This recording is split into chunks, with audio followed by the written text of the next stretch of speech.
May kakaibang nangyayari kay Ngiwi Jr. Hindi ko alam kung ano, pero maybe masasabi na natin mamaya kung ano ang nangyayaring kakaiba sa kanya, mga kababayan. Ano?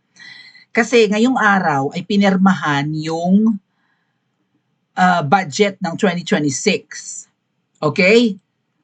Siguro mag-obserba muna tayo sa kanyang physical appearance kung ano ang kanyang itsura habang nagsasalita siya, mga ate at kuya. Kayo na mag-comment, no? Pero may iba po akong napansin, mukhang may kakaibang nangyayari kay Marcos Jr. Palala, meron kaya siyang sakit? Palala kaya ito? Yung kanyang alleged pagiging lulong sa pulburon kaya ay palala na rin? Or maybe yung side effect?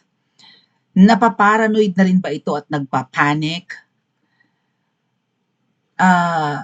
Matalas pa kaya ang kanyang pag-iisip? So many questions na maybe masasagot pagkatapos nitong video at ng mga nakaraang statements. May kakaibang nangyayari kay Ngiwi. Okay, let's listen. Pagtiyagaan natin, maigsi lang naman. Pero ako na nasasabi sa inyo mga kababayan, kahit nga kalahating minuto, hindi ko kayang pakinggan ng isang ito. Dahil alam ko ang lahat ng lumalabas sa bibig nito ay kasinungalingan at pambubola at pambubudol lang. Naging reputasyon na niya to, budol-budol man. BBM, budol-budol man. Yun yata yung meaning ng acronym na hindi ako may sabi yan ha. Si General Bantag, yung nagtatago rin. Katulad ni General Pokis na dinakip kanina, mabutit nakapagpiyansa, lahat ng mga kritiko ay hinaharas, ginagawa ng masama, sinisindak, tinatakot, nagtatago tuloy. Akala natin ang ipapasabi nga kanina, no? Akala natin ang ipakukulong ni Ngiwi Jr. ay yung mga magnanakaw na mga politiko at mga nakinabang sa ghost and flood control projects. Abay, ang pinakulong ay ang kritiko. Kasi si General Pokis, siya yung, di ba, parang leader ng mga retired generals na nananawagan nga na bumaba na yung isang yan. Sa tatanungin nyo, wala itong balak bumaba. Okay? Nga pala mga kababayan, kung kaya natin pag-usapan sa susunod na live, no? Medyo, ano ang opinion nyo sa nangyari sa Venezuela? Sige nga. Kasi medyo medyo magulo, no? Yung ginawa ni Trump na paghuli kay Maduro. Siyempre, halo-halo ang opinion ng mga tao, no? What if gawin din yan kay Ngiwi? Dakpin din ni Trump si Ngiwi. Mangyari kaya? Hinihingan nga pala ng statement ang palasyo, mga kababayan, sa nangyaring pagkidnap at paghuli kay Maduro ng Venezuela. Well, what if mangyari kay Ngiwi? Mangyayari ba? Pero pwedeng mangyari raw yan kay VP Sara kung sakasakaling si VP Sara ang umupo. Papayag bang Pilipinas? Anyway, let's listen muna kay Ngiwi. Sa ating mga kababayan, dama po namin ang inyong agam-agam at pangamba sa nakaraang budget. Kaisa ninyo ako sa pagnanais na masiguro ang bawat pisong buwis ay mapupunta sa tamang proyekto at sa tunay na pangangailangan ng ating taong bayan. Obserbahan niyo yung mukha niya, mga kababayan. Lumalala ba yung pagkangiwi niya? And ito bang sinasabi niya ay bukal sa kanyang kalooban? Kaya ko rin binibreak kasi mabobore kayo mga ate at kuya. Pero obserbahan nyo ng gusto hindi daw siya papayag na mapunta sa kurakot ang budget ng Pilipinas. Wait. Is he telling the truth daw? Okay, let's continue. Naririnig namin po kayo. Sa national budget ng 2026, malinaw ang direksyon ng inyong pamahalaan. Magiging mas masinop, mas maingat, mas responsable kami sa paggastos ng pondo ng bayan. Ang bawat programa at proyekto ay dadaan sa masusing pagsusuri upang masiguro na ito ay may malinaw na benepisyo sa mamamayan, lalo na sa sektor na mga nahigit na nangangailangan. Magtatrabaho ang administrasyong ito upang mapabuti ang sistema, mapalakas ang pananagutan at matuldukan ang katiwalian. Matutuldukan ba niya ang katiwalian, mga kababayan? If he is the mastermind of it all? Or maybe one of the triumvirates? Really? wala nga siyang napakulong eh. Ang pinapakulong niya yung mga kritiko niya eh.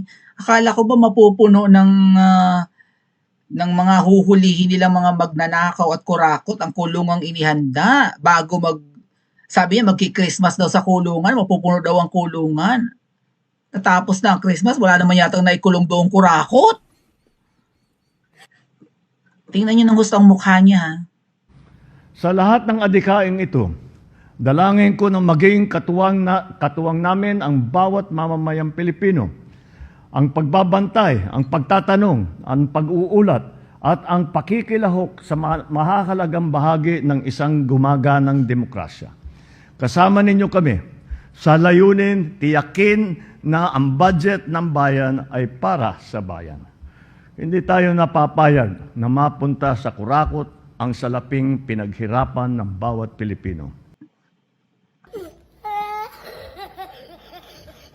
Tell it to the Marines, right? Kwento mo sa pagong sa madaling sabi, right? Oh. Anyway, let's continue.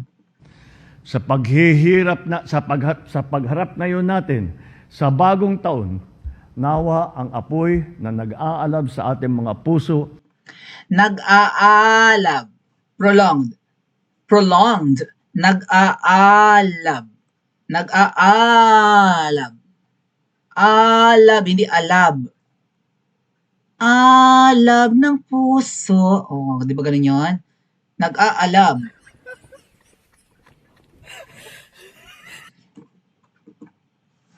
Ay magdulot ng tunay na pagbabago tungo sa isang maunlad na kinabukasan. Mabuhay ang bagong Pilipino, mabuhay ang bagong Pilipinas. Bagong Pilipinas, bagong Pilipinas, mahal ang bigas. Ang 20 pesos na bugas, asa na? Parang may ganong kanta, no? Kaibigan nyo, nabudol kayo ni Bong. Buisit. Apple bottom jeans, with the sir. Parang may ganong kanta. Nagbigay ka ng iyong speech para sa budget ng 2026. Pinirmahan niya mga kababayan. Teka lang ha. Hahanapin ko nga yung picture. Dali. Aha. Ang kapal nung GAA 2025. Okay, give me like 10 seconds to find it. Ang tanong, nabasa niya lahat. Parang 4 na libro yun, mga kababayan eh. Budget yun ng buong Pilipinas eh.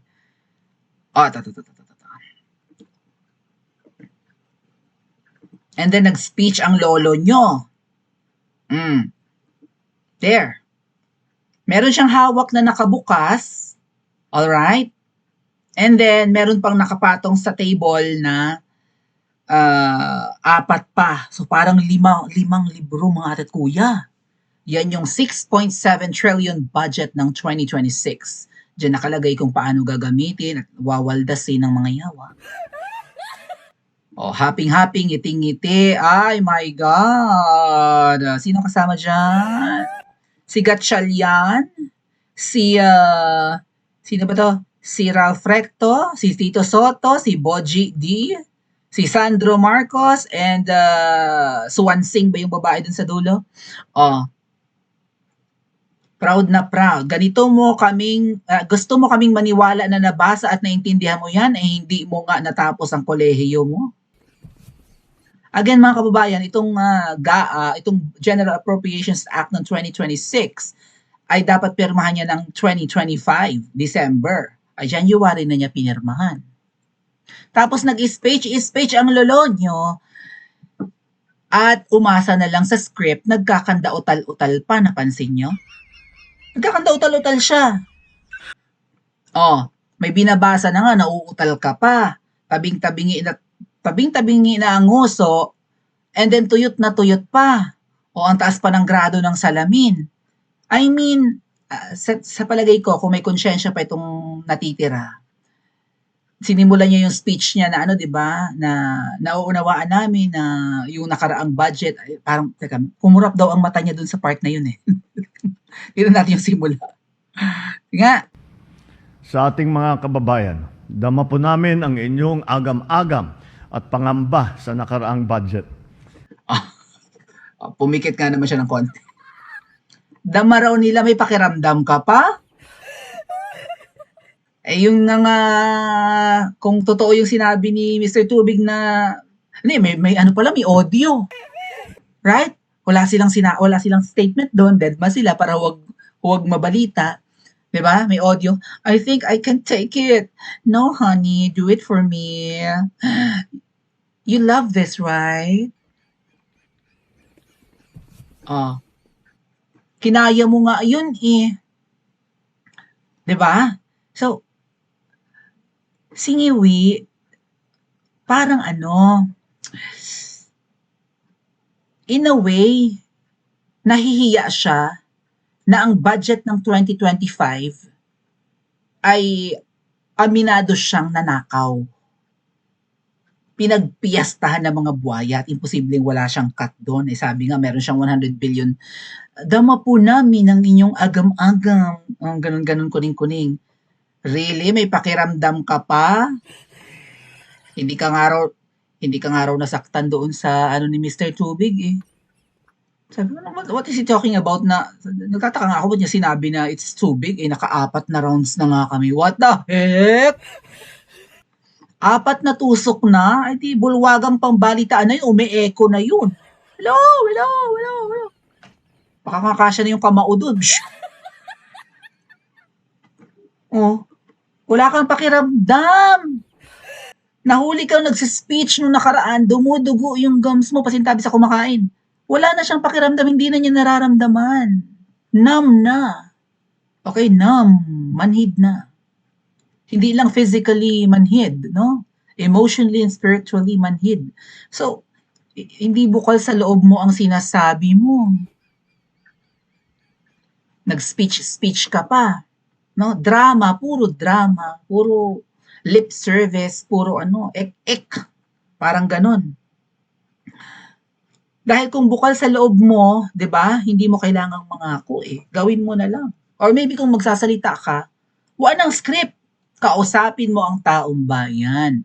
Ay ang nangyayari parang gusto mo lang mairaos yung okasyon eh. Yung ceremony, whatever, kabaduyang at kakornihang ceremony na yan. Na pinirmahan mo na yung, alam nyo, tama po, no? Happy sila, oh. Kasi itong librong ito ay yan ang 6.7 trillion. At alam na natin yan, gagawan ng paraan yan para ma-chop-chop at mapagpiestahan ng mga buhaya. Tapos nangangako pa siya, mapupunta ito sa taong bayan, babantayan namin ng husto, at nananawagan pa siya na tulungan nyo kami. Dapat makiisa ang Ay, ugag. Alam niyo mag-ingat kayo mga kababayan, yung sinasabi niya kanina na 'di ba dapat ano, magkaisa raw or makiisa raw ang taong bayan, siguro sa pagbabantay ng budget. Baka mamaya, halimbawa nagsumbong ka, 'di ba may phone number ang say palasyo ng mga ahas or may sumbungan, right? May sumbungan ng bayan kuning-kuning, halimbawa tatawag ka sa 8888 or magme-message ka, "Ay, Mr. President or Kamangyang Palas, dito sa aming probinsya, yung aming congressman ninakaw ang pera. Ang kanyang mga poste dini uuga-uga, pundi na yung ilaw, yung tulay namin dini nabali." Nagsumbong kang ganon, ay may record na sila sa'yo. It happened to Ngoy Star, mga kababayan. Kay Ngoy lang ba? Parang kay ano rin, kay Ngiwi, yung mga pulis, di ba, PNP yata yan eh. I think so, PNP. Yung kaaway na Attorney Glenn, yung kilala niyo, yung Carranza ba yan? Carranza. Whoever that was, yung mga PNP generals. Naglagay sila ng mga phone number sa bawat barangay at tarpaulin, tapos may phone number doon, may mukha pa nung general, whoever, PNP general that was. Maybe it's Carranza, maybe not. Nakalagay doon yung phone numbers. Kapag nabalitaan ninyo na may mga nagbibenta ng mga tiyabu sa barangay ninyo, kontakin niyo ang number na 'to. Ating kokontakin ninyo, kayo nagsumbong baka mamaya gurgur kayo. Right? Kasi yung ibang mga generals, I'm not saying it was Carranza, but parang naging ano yun parang naging, anong tawag yun? Parang part ng campaign against illegal drugs yun 'di ba? Na magtimbre, magsumbong kung may nakikita kayong mga transactions or paggamit ng tiyabu or whatever, or bentahan, magsumbong kayo. Ay, ate, wag niyo ilalagay niyo ang sarili niyo sa alanganin. Magtrabaho sila. 'Di ba? Umikot sila araw-araw, gabi-gabi sa mga barangay kung kinakailangan para malaman nila. Magtokhang sila, mas effective yung kay PRRD. Daming sumuko, yung iba natakot, pero yung iba nagbagong buhay kasi nga parang seryoso ang gobyerno nun. Ito, seryoso? Mukhang hindi nga nito tinututukan yung problema sa droga Okay? Sumbong-sumbong ka, ay yung kapitbahay ko ganito, ay baka mamaya gurgur ka pa, ate. Lagay mo pa sarili mo sa alanganin. So, tuwan-tuwa sila, pagpipiyastahan, mukhang may pagpipiyastahan na naman ang mga buhaya na trilyon-trilyon. Pero katulad nung tinanong ko kanina mga kababayan, 2026 budget, sa tingin nyo, matutokso ba silang nakawin ito? Or ilaan talaga nila for big ticket projects and maybe ipang ayuda or whatever para may legacy naman si Ngiwi? Kasi pagdating ng 2028, bababa na yan. Hopefully, bumaba ang yawa. Or ano bang panalangin nyo? Hopefully, wag nang abutin ng 2028. Pero kung tayo minamalas-malas, 2028 pa yan bababa. Pag naawa si Lord sa atin, malay nyo hanggang 2026 lang.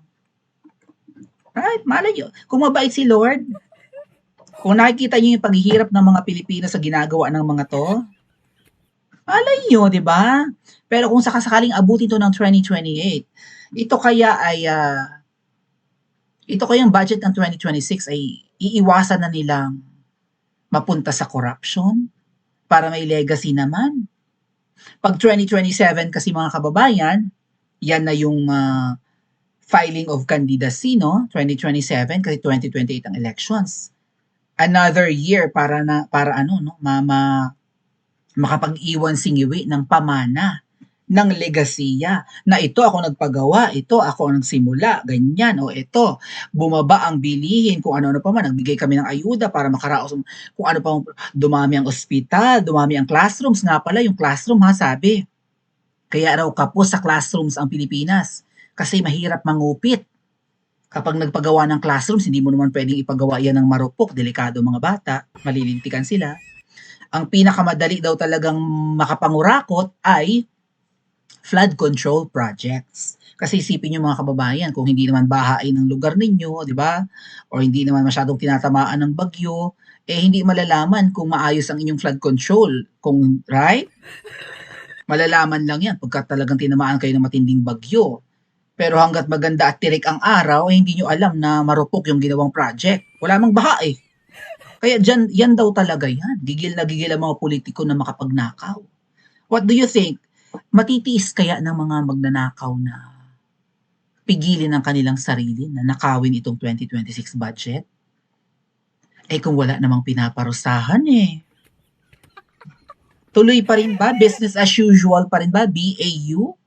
Tuloy pa rin ang kalakaran? Same system Tabuatan, tahimik, I scratch your back, you scratch mine. Ganun ba yon? Walang sinampulan si Ngiwi. Ang sinampulan niya, Diskaya. Sino ang matatakot? Ang mga kumakanta or lumalabas or lumalantad. Kasi inamin na Diskaya na, di ba, nagbibigay sila for Tambi, nagbibigay sila for Zaldi, nagbibigay sila sa mga senador. Kulang na lang sabihin ng Diskaya na nagbigay rin, imposibleng walang kickback, lalo si Ma'am Shi, nagpagawa yun ng museum, di ba, for Philippine old mga classic films. Tapos hindi nila magamit kasi marupok, Diskaya ang kinontrata. Sinabihan pa ni Ma'am Shi, mahiya naman kayo. Mahiya. Sinong dapat mahiya? So sa tingin ko, nung pinakulong nila si Sara Diskaya, or ang mga Diskaya, ang matatakot ay ang mga contractors. Huwag kayong kakanta, binibigyan na nga kayo ng kontrata eh. Millions at billions na nga ang kikitain nyo eh. Tatraydorin nyo pa kami. Bigay nyo yung SOP, no? Standard Operating Procedure maybe. Bigay nyo yung commission namin at tumahimik kayo kung ayaw nyo magaya sa mga diskaya. Ang matatakot ngayong kumanta ay ang mga contractors kasi contractor ang mga diskaya. Sinong politiko ang matatakot, mga kababayan? May naparusahan na ba from north to south na politikong involved sa pagnanakaw ng flood control?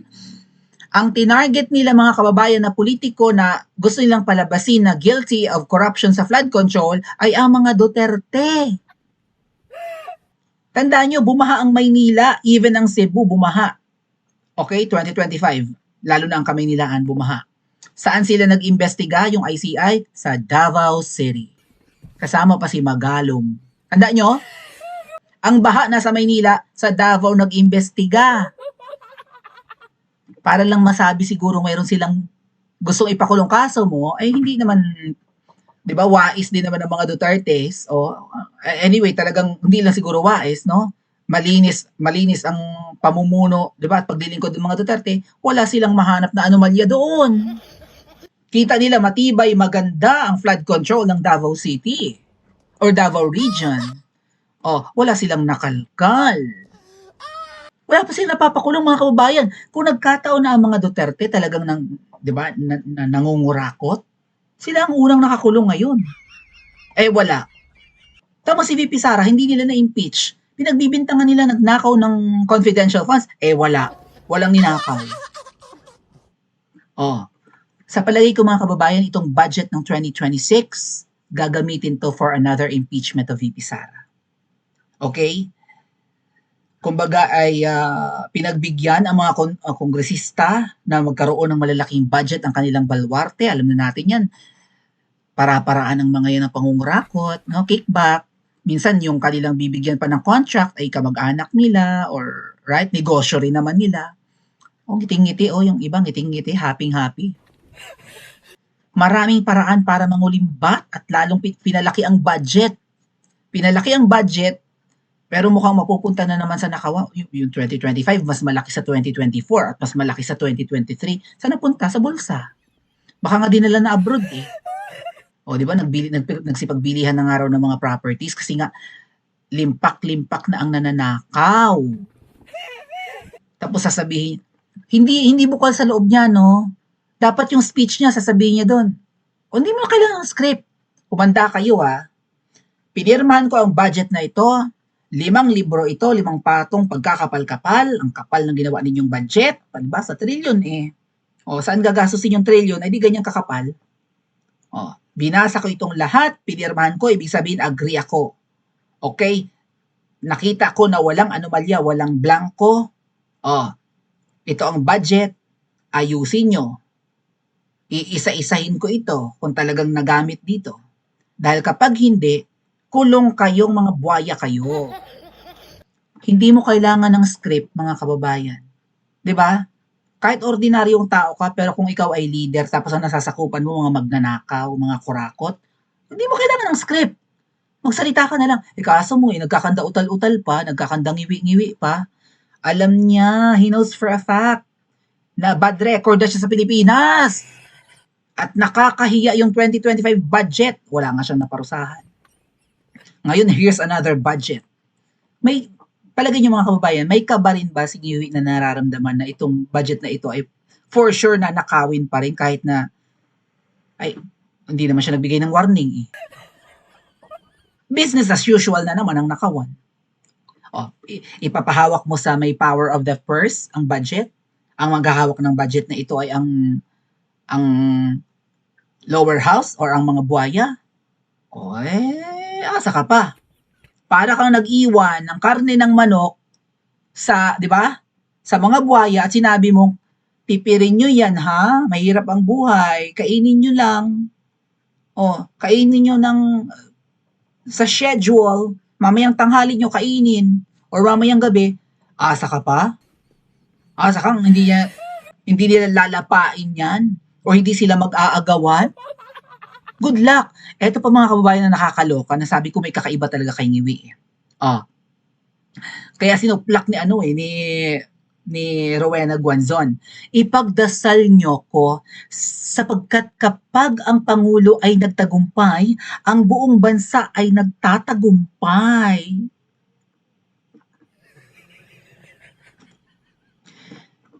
Ipagdasal daw natin siya. Bakit? Kinakabahan ka na ba sa 2026? Babalikan natin 'to mga kababayan ha, kasi nagdududa ako kung talagang may away si Ngiwi at saka si Tambaloslos eh. Maybe kung totoo yung away nila, kinakabahan siya. What do you think? Magkaroon kaya ng impeachment laban kay Ngiwi ngayong 2026? Kasi si VP Sara ang target for impeachment eh. Si Ngiwi kaya, may mag-i-impeach kaya dito? Kinakabahan na ba siya? Bakit hinihingi na niya ang dasal natin? Paano tayo magtatagumpay? Paano uunlad ang Pilipinas? When you say tagumpay, maunlad, masaya, payapa, yun eh. Kung baha ang droga, kung baha ang korupsyon. Anong sagot ni Rowena Guanzon? Pinagnakawan mo na ang Pilipinas, gusto mo ipagdasal ka pa namin, ang kapal mo naman. Right? Tama? Di ba? Parang sinabi mo, parang may inangkin kang, di ba? Para kang pumasok sa tindahan, ninakaw mo ang laman, tapos nagpapakasasa ka sa makinamkam mo, pagpunta mo sa tindahan na wala ng laman, sabi mo, uy, pagdasal niyo ako ah. Neighbor, kapitbahay mo kunwari yung tindahan. No? Neighbor, pagdasal niyo ako ah. Para pag successful ako, successful naman ang buong barangay natin. Okay ng ina mo. Ama, kayo mga kababayan, ano ang magiging dasal niyo for Bongbong Marcos? Ipapanalangin niyo bang tumabingi palalo ang mukha? O ipapanalangin niyo bang siya'y magtagumpay? O ipapanalangin niyong mawala na siya sa pwesto sa lalong madaling panahon? Pa-comment nga po sa comment section at panoorin po ang susunod na video.